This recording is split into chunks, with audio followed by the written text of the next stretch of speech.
Halo semuanya, selamat datang di sesi bedah materi kita kali ini. Hari ini kita bakal bongkar satu kisah nyata yang luar biasa banget. Kita akan lihat gimana Airbnb, raksasa penginapan yang sekarang nilainya miliaran dolar itu, ternyata pernah hampir hancur lebur di awal peluncurannya. Dan coba tebak, mereka selamat bukan karena ngubah model bisnisnya, tapi karena mereka merombak total user experience atau UX mereka. Yuk kita mulai. Pernah kepikiran gak sih? Kalau kita ngelihat kesuksesan Airbnb sekarang yang raksasa banget, kok bisa ya konsep bisnis sebrilian dan sedisruptif ini dulunya ngalamin pertumbuhan yang super lambat dan banyak banget pengguna yang kabur? Apa sih yang sebenarnya terjadi di balik layar sampai orang enggan pakai platform mereka waktu itu? Nah, jawabannya itu ternyata ada di data awal mereka. Ide dasarnya emang inovatif banget, tapi realitanya lumayan pahit. Pengguna yang masuk ke situs merasa kebingungan setengah mati. Nggak cuma itu, mereka sama sekali nggak percaya, alias punya tingkat zero trust yang ekstrim sama properti yang ditawarkan. Akibatnya, mereka beramai-ramai ninggalin proses pemesanan. Ya, ide sebagus apapun bakal jadi nggak ada harganya kalau pengguna nggak bisa atau nggak mau pakai kan. Jadi di pembahasan kali ini kita bakal ngelewatin 5 poin utama. Mulai dari krisis UX awal Airbnb, dilanjut dengan 4 akar masalah desainnya, lalu solusi prototipe interaktif, hasil transformasinya, sampai pelajaran penting soal prototyping yang bisa banget Anda terapin. Oke, kita langsung masuk ke bagian pertama. Krisis UX awal Airbnb. Gimana sebuah ide hebat justru tercekik oleh desain yang buruk? Kalau kita lihat datanya waktu awal rilis, kondisinya tuh benar-benar bikin pusing. Konversi booking mereka anjlok dan bounce rate-nya wah tinggi banget. Kenapa bisa gitu? Ternyata foto-foto properti yang seadanya dan buram bikin pengguna curiga, ditambah lagi alur pemesanan atau flow booking yang panjangnya minta ampun, nggak heran orang pada nyerah duluan.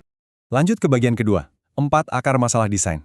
Kita bakal cari tahu nih siapa sebenarnya dalang utama di balik metrik-metrik yang hancur tadi. Kalau kita perhatikan dokumen awal mereka ini, masalah pertamanya kelihatan jelas banget. Alur pemesanannya super panjang dan ribet.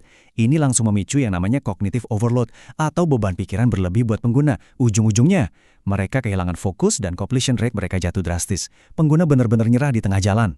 Coba deh posisikan diri Anda sebagai pengguna waktu itu. Bayangin aja capeknya. Anda harus cari lokasi, buka halaman detailnya, baca deskripsi teks yang super panjang, lalu pilih tanggal. Belum selesai sampai di situ. Anda nggak bisa langsung bayar. Anda harus kontak hostnya dulu, nunggu balasan yang nggak tahu kapan datangnya, baru deh balik lagi buat bayar. Benar-benar mimpi buruk efisiensi kan? Nah, temuan ini ngambarin dengan sangat brilian betapa berbahayanya kalau kita cuma ngandelin layar statis atau mock-up visual aja. Karena cuma pakai desain statis tanpa simulasi nyata, tim Airbnb benar-benar kelewatan titik-titik kebingungan pengguna ini. Masalah-masalah fatal ini baru ketahuan pas aplikasinya udah keburu diluncurkan dan dipakai sama orang sungguhan. Jadi intinya, ada 2 kesalahan fatal yang saling bertabrakan di sini. Pertama, hierarki visual yang berantakan, ditambah foto jelek, benar-benar menghancurkan kepercayaan pengguna. Dan kedua, nggak ada feedback pattern sama sekali. Jadi pas pengguna coba pesan, nggak muncul tuh layar konfirmasi. Panik dong penggunanya. Akhirnya mereka ngulang proses dari awal, dan ujung-ujungnya customer support Airbnb ditelepon habis-habisan. Sekarang, kita masuk ke bagian ketiga, yang jadi titik baliknya. Solusi prototipe interaktif, sang pahlawan yang akhirnya berhasil menyelamatkan alur pemesanan Airbnb. Di sini kita harus ngelurusin dulu nih, prototipe itu bukan cuma sekedar desain bergerak yang kelihatan keren, sama sekali bukan. Prototipe itu sejatinya adalah alat penguji kegunaan atau usability testing tool yang super kritis. Tujuannya apa? Buat ngebongkar perilaku asli manusia dan ngecek alur interaksi jauh sebelum produknya dibikin sama programmer. Buat nyelamatin platform mereka, Airbnb langsung tancap gas ngeluarin beberapa taktik jitu. Mereka bikin simulasi alur interaktif yang beneran bisa diklik, mereka pakai UI high fidelity yang realistis banget biar tesnya lebih akurat, mereka juga mewajibkan foto properti kelas profesional buat ngebangun trust, dan pastinya nambahin sistem feedback yang jelas kayak indikator progres. Dan hasilnya? Dari proses 7 langkah yang bikin frustrasi tadi, mereka berhasil merampingkannya jadi cuma 5 langkah aja yang ngalir mulus. Cari, lihat listing, pesan sekarang, bayar, dan konfirmasi. Udah, gitu doang. Semua hal yang nggak penting dan buang-buang waktu benar-benar disapu bersih dari sistem. Oke, kita melangkah ke bagian keempat. Hasil transformasi desain. Dari kebingungan luar biasa, menuju angka konversi yang meroket tajam. Kalau kita bandingin keadaan sebelum dan sesudahnya, perubahannya tuh bumi dan langit. Dengan merapikan alur dan memperbaiki cognitive overload serta masalah visualnya, Airbnb berhasil mengubah rasa bingung penggunanya jadi rasa percaya yang kuat. Dampaknya, pengalaman pakai aplikasinya jadi sangat intuitif. Dan yang paling penting buat bisnis mereka, konversi pemesanan langsung terbang tinggi. Akhirnya kita sampai di bagian kelima. Pelajaran penting dari prototyping yang bisa banget jadi takeaways buat proses desain Anda sendiri.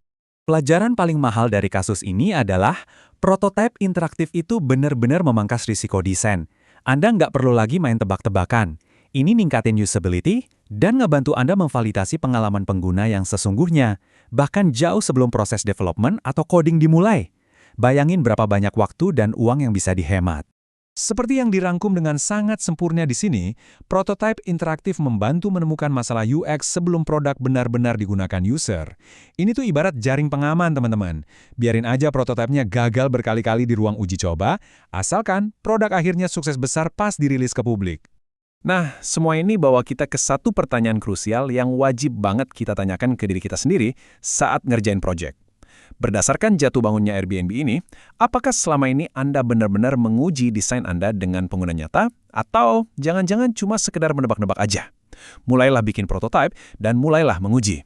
Terima kasih banget udah ngikutin sesi bedah materi kali ini, dan sampai jumpa di pembahasan seru berikutnya.